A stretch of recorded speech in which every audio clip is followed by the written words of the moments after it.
Panther48. All right.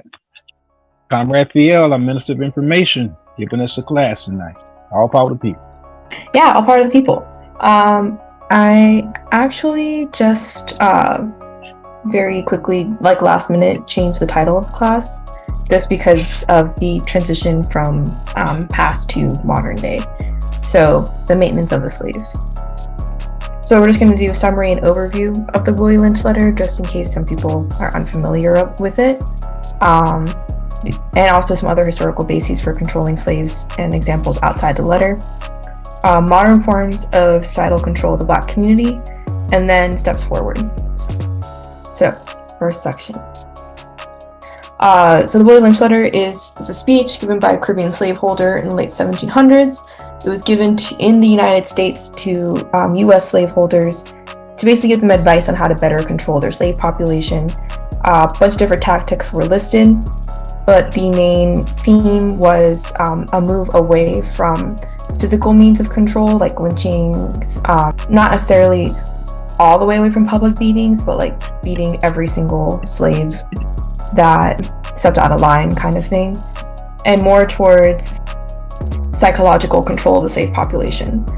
Some of the methods mentioned in the letter were making one slave who went out of line an example for the others, so severely beating or executing this slave and making all the other slaves watch. And this in turn was meant to scare the slave population, and especially the mothers, so that way they would try to make their sons as compliant as possible to avoid that fate, because no mother wants to see that happen to their son.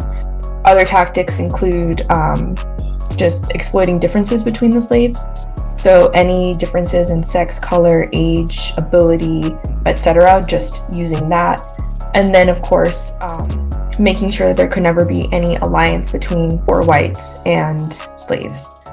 This was actually done not just like in like slave plantations, but also in law. The poor whites were given privileges over freed Black people to kind of reinforce this hierarchy and to prevent slave uprisings.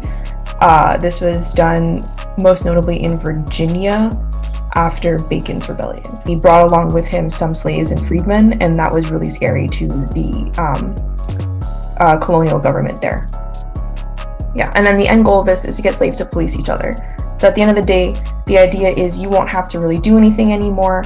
It'll be brutal in the beginning, and then by then, like, you'll have all these psychological mechanisms in place so that the slaves will just naturally stay in line. Outside the letter, didn't really mention this, but common forms of control were, I think the most common one and the most widespread one was the use and weaponization of Christianity.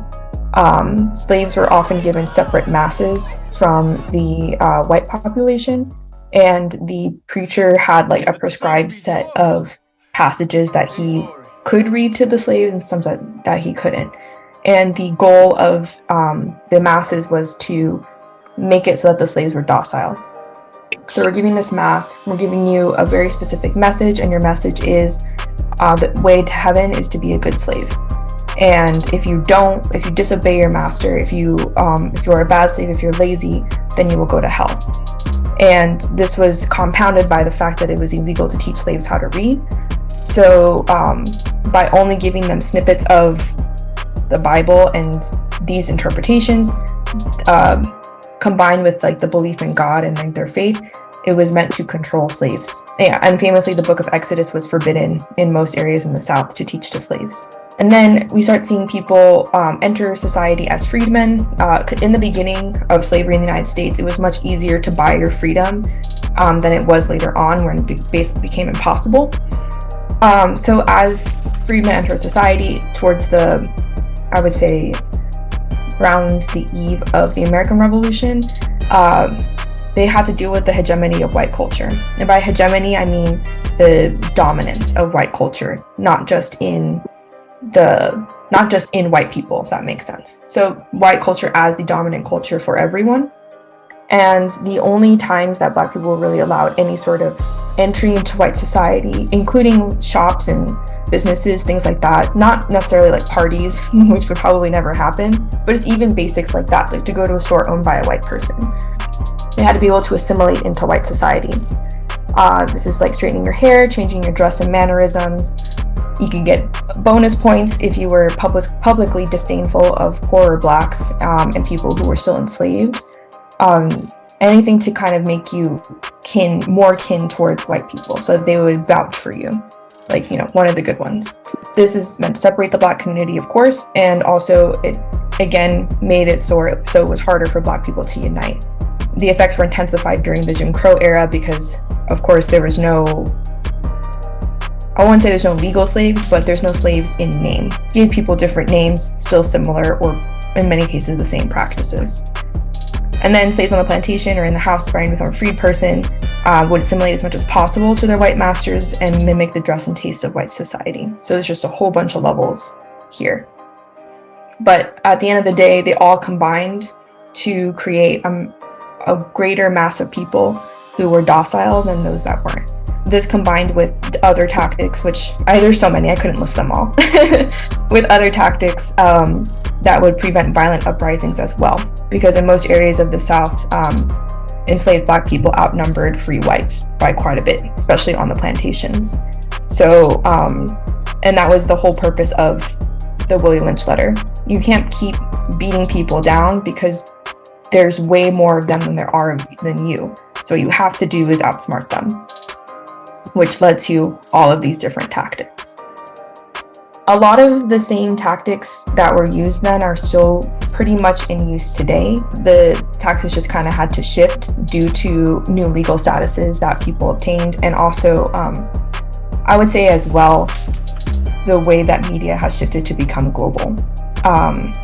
Governments are still made of people, and people don't like to be made to feel like they are bad. So if you want to do things to oppress other people, you kind of have to be, in most cases, if you care, you have to be sneakier about it, or you have to make it harder to pinpoint. I would say this is probably a holdover from the period of enslavement rather than something new that has shifted. But I think it is a good example of that ingrained control, because most people don't really think about it, and it's just like a huge problem across the African diaspora. I've only heard of very isolated instances where it is not the case that people with looser curl patterns and lighter skin tones are favored over people with darker skin tones and tighter coils. In Latin America, it's a huge problem where people will straighten their hair. In Africa, you have people bleaching their skin. And in the US, you just kind of have stereotypes. I wouldn't necessarily say that skin bleaching is a huge problem here, but you do have, like Afro-textured hair, like in the workplace, is still frowned upon. You'll have people tell you to straighten your hair or wear braids. Yeah, but it's taught.